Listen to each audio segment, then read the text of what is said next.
Yung distance vector routing protocol natin, under niyan is yung RIP, di ba? Routing Information Protocol. Being a distance vector, itong RIP natin is susceptible sa loops, no? May mga instance or may pagkakataon na magkakaroon ng routing loop or counting to infinity yung routing protocol under distance vector. So ang nangyayari kasi, 'di ba? Diniscuss natin before dun sa previous lesson natin. Nakita natin paano nangyayari yung routing loop, 'di ba? Yung problema natin din yung routing loop. And then yung count to infinity. COUNT to infinity. 'Di ba? Yung nag-i-increase yung kanyang metric infinitely, no, from nag-i-increase yung kanyang metric infinitely, and then itong routing loop paikot-ikot lang yung packet natin dun sa network. Yun yung problema yun yung problema. And yung problema na yan is susceptible dyan itong distance vector routing protocol, wherein under nya itong RIP routing protocol natin. Okay, so ang ginawa, no, nag-devise sila ng mga loop prevention mechanism para itong problema na to, no, itong problema na to is ma-avoid para maging maayos pa rin yung pagra-route ng mga packet natin within the networks using nagbe-base tayo doon sa routing protocol. Nagbe-base tayo doon sa laman ng routing table ng ating mga routers. Okay? So, nag-devise sila ng mga loop prevention mechanism. Ngayon, yun yung pag-uusapan natin ngayon. Ano ba yung mga loop prevention mechanism na device o ginawa so that yung problema sa routing loop, and then problema sa count to infinity, and then yung pagiging unstable ng ating routing table is ma-address. Okay? So number one na loop prevention mechanism na ginawa nila is yung split horizon. Ano ba yung split horizon na yan? Ano ba ang meron diyan? Ang sabi diyan, yung split horizon, it is restricting routers from advertising a route back in the direction from which they receive it. Ibig sabihin lang nito, pag tinagalog ko yan, wag mong i-send pabalik yung route updates doon sa nagbigay sa'yo. Yan, split horizon, pag tinagalog mo, wag mong isend pabalik yung route updates doon sa nagbigay sa'yo. Okay? So, ibig sabihin yan, ganito lang yan. So, si R1, diba? Na-discuss na natin yan. R2, si R1 may network Y yan dito eh. So, anong gagawin ni R1? So, dahil naka-configure silang RIP, i-advertise niyan dito. Diba? I-advertise niyan kay R2. Ngayon si R2, magkakaroon siya ng network sa kanyang routing table, 'di ba? Magkakaroon siya diyan ng information about network Y papunta kay R1 'yan, 'di ba? Ganyan yung laman ng routing table ni R2 eh. Ngayon, pag sinabi nating split horizon, obligado si R2 na itong updates na to hindi niya dapat i-send back or ibabalik or ibibigay as update kay R1. Kasi diyan nangyari yung loop eh. Diyan nangyari yung problema natin kasi doon sa previous video tutorial natin, nung mag-down itong network Y na to, 'di ba? Nung mag-down yung network Y na yan, binura yan ni R1 sa kanyang routing table, 'di ba? Ang metric niya connected yan, tapos ang metric niya 0 eh. Nag-down, 'di ba? Nag-down yan, binura ni R1 yan eh. Ang problema si R2, in-advertise or in-update back or sinend back niya yung update niyan kay R1. Kaya anong nangyari? Kinopya ni R1 yung update ni R2, 'di ba? Ginawa niyang from to router Y, R2 nang ginawa niya. Tapos ang metric ay 1. So doon nagsimulang maloko yung network natin no? Yung routing table ni R1. Kasi in actuality, yung network Y, nasa kanya naman talaga yung directly connected Naputol lang yung connection, binura niya sa routing table niya. Yan ang ginawa, ang ginawa no, ni R2, in-advertise niya pabalik yung as updates yung network Y. Ngayon, kinopya ni R1, kaya naloko yung routing table natin. So, para hindi mangyari ang ganyang klaseng scenario, no? Para hindi mangyari ang ganyang klaseng scenario at maging unstable yung laman ng ating routing table, ang ginawa doon, ito nga yun, yung split horizon. No? Yung split horizon, yan yung isang loop prevention mechanism na sinasabi na kapag ka naka-receive ka ng update mula sa kapitbahay mo na anumang routes yan, wag mong i-advertise pabalik sa kanya. Yan lang yung ibig sabihin ng split horizon. So yun yung number 1 na loop prevention mechanism na ini-implement. Number 2, yung number 2 na loop prevention mechanism na ini-observe or ginagamit is yung tawag doon is triggered updates. So, triggered updates. Ano naman ibig sabihin ng triggered updates? No? Ito, ibig sabihin ng triggered updates is immediately send updates immediately for a network that is down. Ibig sabihin yan, magsasend ka that is down or may change sa network. O kung ano mang change ang nangyari sa network. Kung ikaw man ay mag-add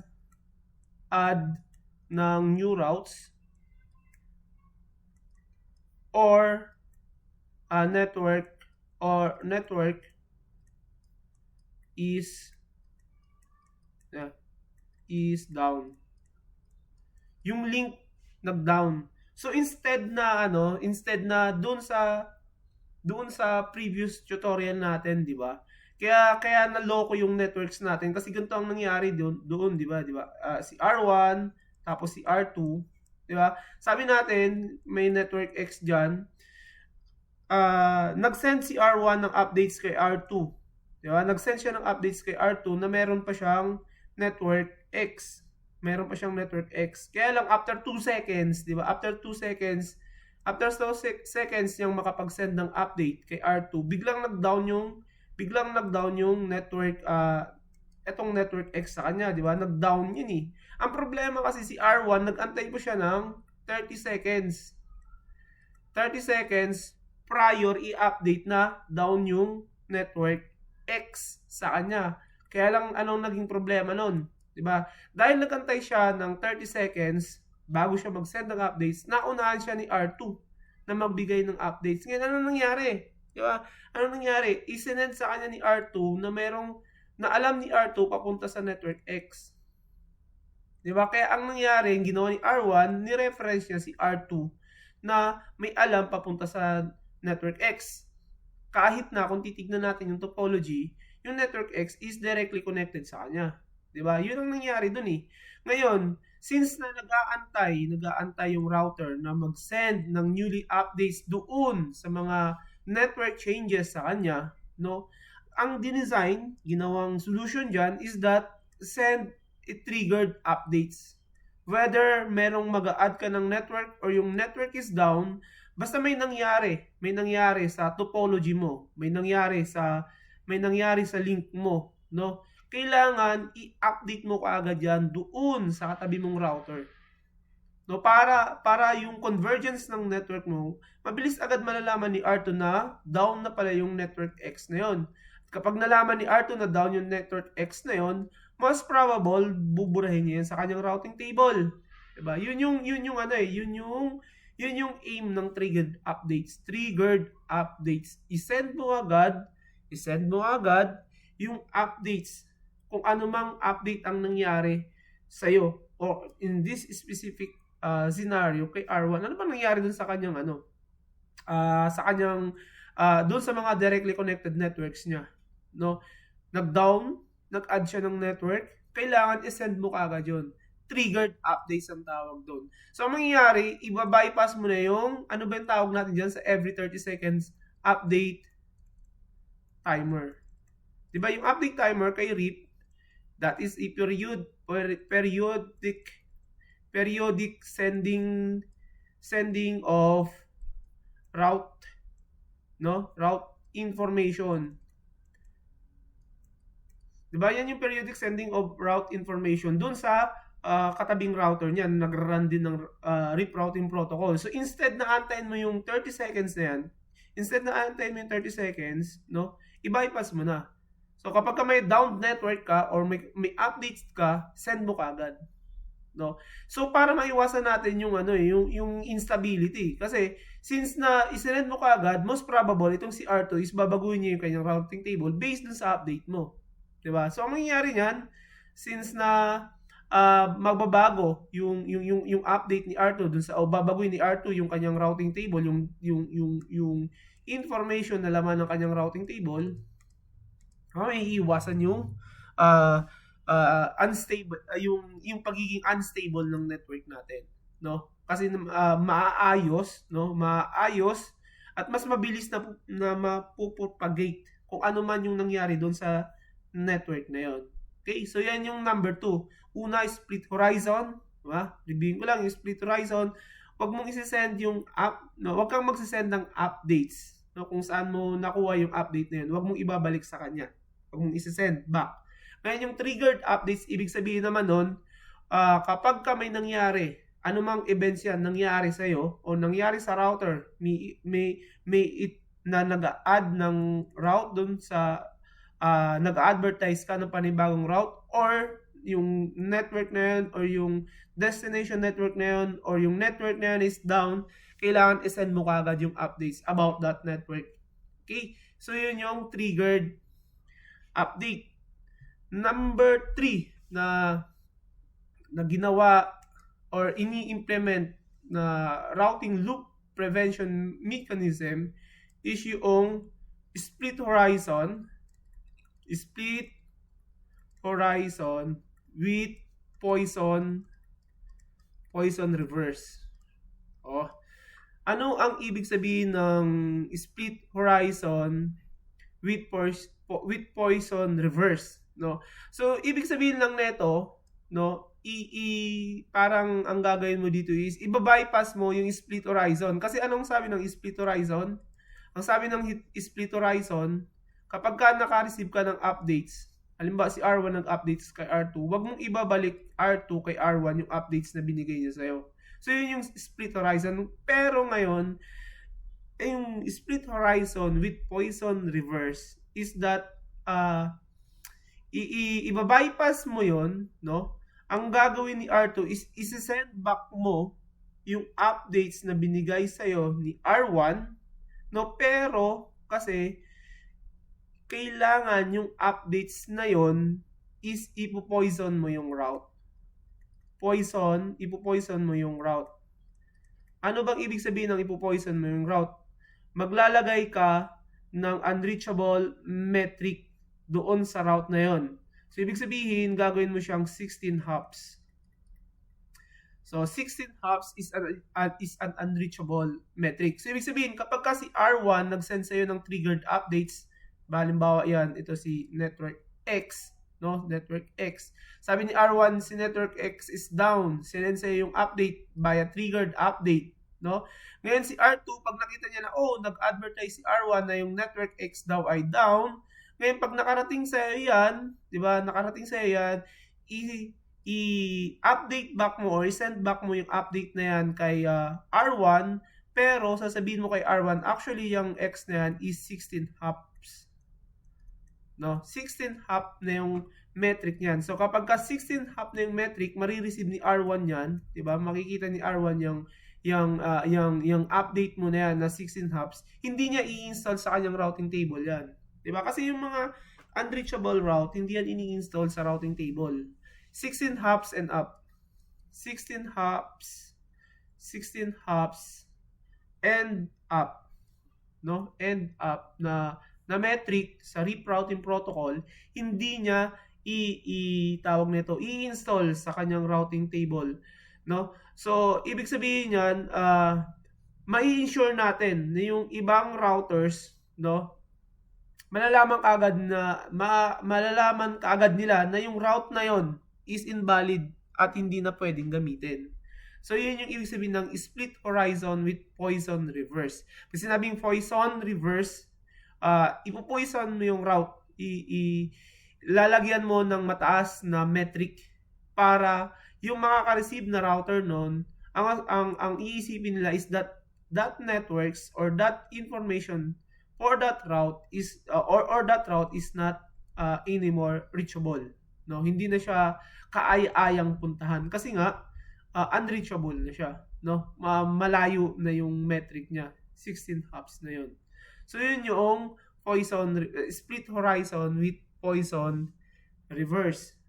Okay, so yun yung pangatlo. Then yung pang-apat na ginagamit nila dyan is yung route poisoning. Route poisoning. Ano naman yung route poisoning na yan? Ibig lang sabihin yan, tawag na ito, kapag ka yung router nakadetect ng tawag nito, pag sinasabing pinopoison mo yung routes, ang ginagawa ng mga router is binibigyan sila ng mataas na metric or 16 hops. Yun lang ibig sabihin yan. Route poisoning. Yung isang route na down at yung isang route na down o yung isang route na unreachable, nilalagyan niya ng updates or nilalagyan niya, pag in-advertise niya yun, nilalagyan niya ng 16 hops. Ganito yan. R1, R2 pa rin, no? Si R1 may network X pa rin dito, no? Pag nag-down yan, pag in-advertise siya ni R1, ira-route poisoning niya yan. Ibig sabihin, bibigyan niya ng update si R2 na, ops, yan, R2, yung network X is 16 hops. Diba? Pag nakita ni R2 yung ganyang update na yan, hindi niya i-install sa kanyang routing table kasi yung mga router ay yung mga destination network na mataas, na yung mga destination network na ang hop count is 16 pataas is unreachable. Kaya hindi yan inilalagay sa routing table.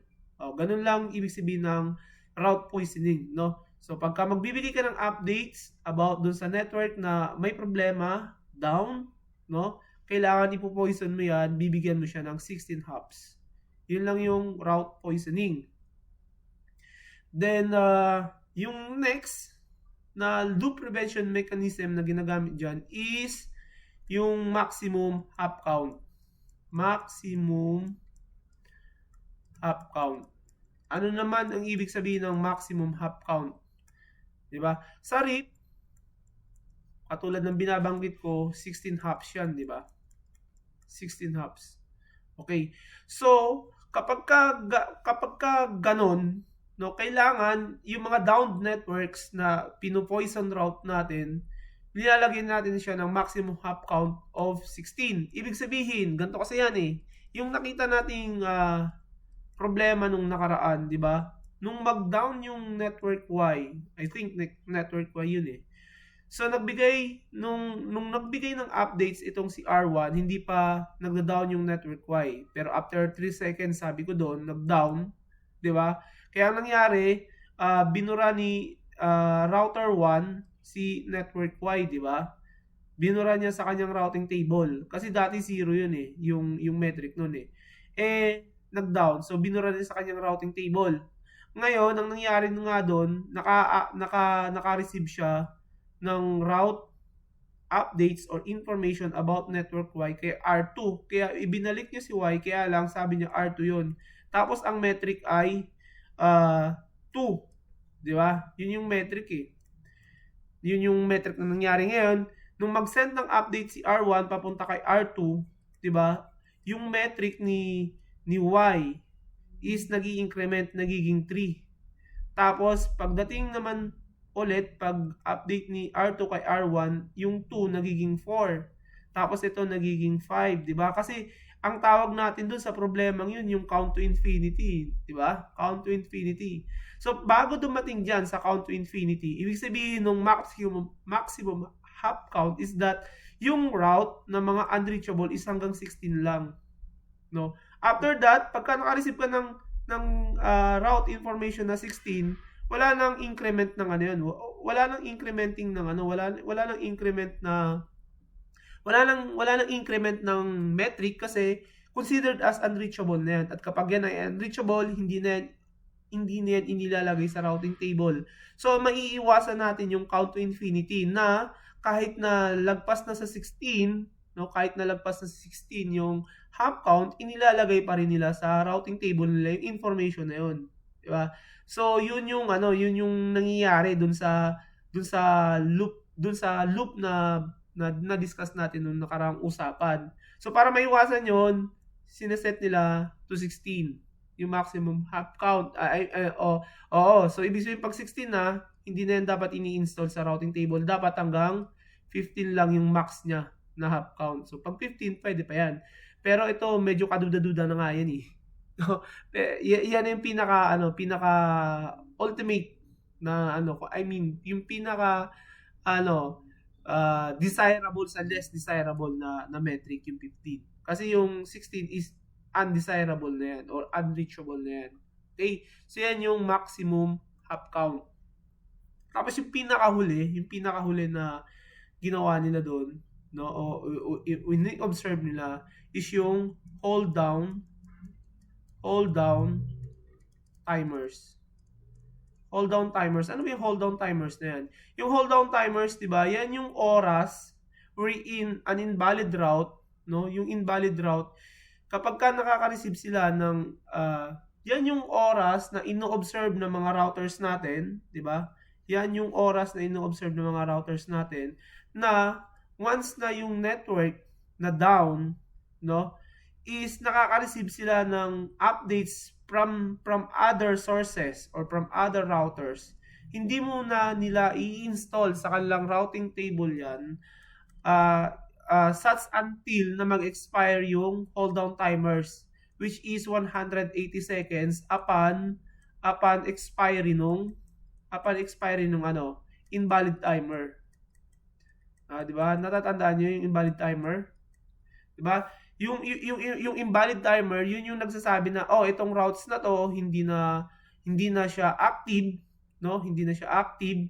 So most probable down na 'yan, no? Kapag ka natag na yung route as invalid, no? Yung invalid route may metric yan na,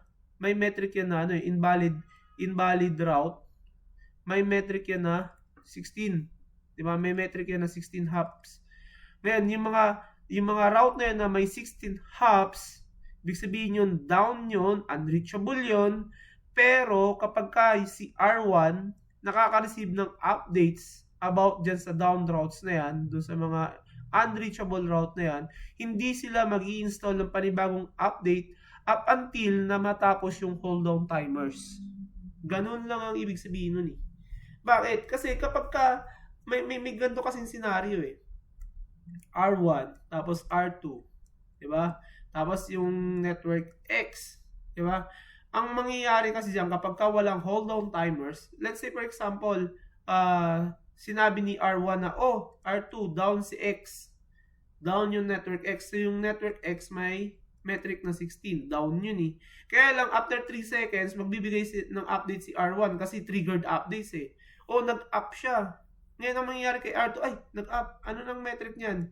1. Diba? Tapos mamaya, after 3 seconds, down na naman siya. So, ang metric naman ng 16, hindi niya i-install sa kanyang routing table. Ibig sabihin, si R2, no, kapag ka wala siyang hold down timer na inilagay dyan, yung routing table niya is nagbabago-bago based doon sa routing updates na nakukuha niya kay R3 about dito sa network X na to. Kasi sabi natin, bakit ganun? Bakit every seconds or every from time to time, every now and then, biglang nag-update si R1 ng up, tapos biglang mag-update siya ng down, biglang mag-update siya ng up, biglang mag-update siya ng down. Diba? So, ang nangyayari, every now and then, pag nakukuha niya yung updates na yan, si R2 nalilito. Teka lang. down. So 16, burado sa sa routing table. Uy, up. Metric 1. Okay, pasok sa routing table. Tapos down. Burado sa routing table. So kung tao yan si R2, magagalit siya, no? Kasi magbubura siya ibubura niya yung route kasi unreachable, tapos makukuha naman siya ng metric na good. I-install niya naman sa kanyang routing table, tapos pabalik-balik siya, no? Kasi yung interface pala ni R1, kaya nag-up and down, may problema na pala yung kable nun, di ba? So, para maiwasan yung ganon na hindi nagiging stable o yung router natin nagiging busy na lang para sa pag-update ng kanyang routing table, pagka-up, ilalagay sa routing table, pagka-down, buburahin sa routing table. So maghapon wala lang ginawa yung router 2 natin kundi mag-update ng kanyang routing table. So para maiwasan yon, no, ginagamit yung hold down timers. For 180 seconds, lahat ng routes na invalid, wala akong tatanggapin, no? Coming from doon sa doon sa router na nag-a-update sa akin, hindi ko tatanggapin yung panibagong update mo for 180 seconds. Kasi baka mamaya niyan, flopping interface yan. Yung interface na parang tawag nito, Christmas light na nagbi-blink. Pag umilaw, good. Pagka namatay, bad. Pag umilaw, good. Pag namatay, bad. Parang ganun. So, yun. Naglalagay tayo ng hold down timers para hindi basta-basta yung routing table nung router na nagre-receive ng update is hindi bura install ng route updates about dun sa network na nag-down. So, yun yung mga loop prevention mechanism na ini-implement ng isang distance vector routing protocol under nito na si RIP. Si RIP kasi isang distance vector routing protocol yan. So, tawag nito, ino-observe niya yun. So, balikan lang natin ano ba yung mga loop prevention mechanism natin diyan. So, yung split. So, split horizon. Di ba? Yung split horizon, ang sabi lang dyan, wag mong isasend pabalik yung updates doon sa nagbigay sa'yo. So, kung si R1 ay nag-update ng route tungkol kay X, wag mong ibabalik yung update din sa kanya about X para maiwasan mo yung problema sa routing loop. Okay? Okay? Number 2, yung poison reverse. No, split horizon, poison reverse, no? Split horizon with poison reverse. Ibig sabihin niyan with yung may poison reverse, pwede mong ibalik, 'di ba? X connected kay R1, no? R2. Kasi si R2 magsisend yan ng route updates na down si network X. Diba? Down si network X, kaya marireceive ni R2 na may metric na 16 si network X. Ngayon, para malaman ng ibang routers na down ngayon, pag ibinalik mo yung route updates na yun kay R1, ibabalik mo sa kanya, pero gagawin mong 16 yung metric niya. No? Gagawin mong 16. So, split horizon with poison reverse. So, parang binabypass mo yung split horizon, ibalik mo yung updates, pero pag nagbigay ka ng updates, 16 hops dapat. Or unreachable dapat yung metric. Yun yung split horizon. Tapos yung number 3, anong sinasabi natin dun? Route poisoning, no? Route poisoning, ibig sabihin yung route, ipo-poison mo. Ibig sabihin yung route updates, bibigyan mo ng unreachable metric, which is 16 hops. Unreachable metric yung 16 hops. So, ibig sabihin, yung route na ipo-poison mo, lalagyan mo siya ng metric na 16 hops. Para kung sino man yung router na makaka-receive nun, no? Yung mga poison routes, hindi nila i-install sa kanilang routing table yun. Kasi nga, ano nga sabi natin, pag 16 hops, yan ay isang unreachable network. Diba? So, route poisoning. Nilalagyan mo lang ng mataas na metric yung isang route. Okay. Then, number 4, diba? Ang sabi natin is yung maximum hop count, no? Yung max hop count. Diba? Yung max hop count is same yung poison route. Lalagyan mo siya ng hanggang 16 hops yung hop count natin para hindi na siya ma-considered na i-install sa kanyang routing table. Ano pa? Yung number 5 is yung triggered update, di ba? Triggered update.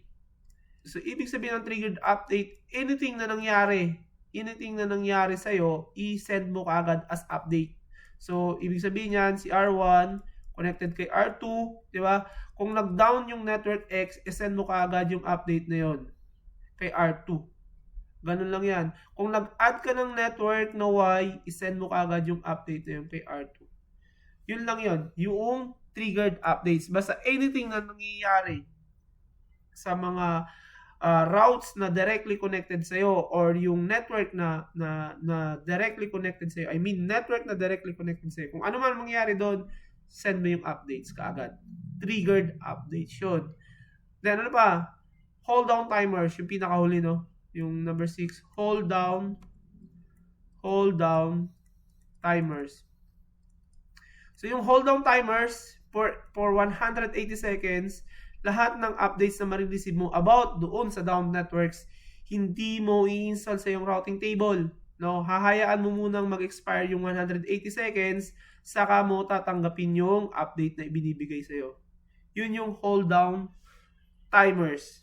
Okay? So yan yung mga loop prevention mechanism na ini-observe or ginagamit ng isang distance vector routing protocol so that ma-make sure na yung stability ng routing table ng mga routers natin is tawag nito maayos, no? Stable yung network, and then yung inter-network communication is maayos na hindi tayo nagkakaproblema na nagkakaroon ng routing loops, and then yung metric is nag-i-increment. Okay? And then because of that, magiging consistent yung convergence kung ano man yung nangyayari doon sa network mo. Kung may network na nagda-down, tapos may network kang ina-add, nagiging maayos yung flow, no? Yung flow ng pag-install and then pagbura ng mga network or ng mga routing information doon sa routing table ng mga routers mo. Okay, so yaan yung end nung discussion natin about loop prevention mechanism ni distance vector routing protocol, wherein si RIP routing protocol is under ng distance vector. So yung susunod na discussion natin is all about passive interface natin, and then bibigay lang ako ng laboratory sample na kailangan yung i-configure, and then ang objective is kailangan magkita-kita lahat yung mga devices doon. So pag na-configure niyo, nagkaroon ng ping end-to-end, so goods, naintindihan niyo yung RIP routing protocol. Then transition tayo sa sa EIGRP. No, kasi medyo mahaba-haba din yung usapan doon at maraming kailangang alaming concepts doon sa EIGRP. So hanggang dito na lang yung tutorial natin, and laging paalala, pag may natutunan, may naintindihan, huwag kakalimutan mag-like, mag-subscribe at mag-share ng video.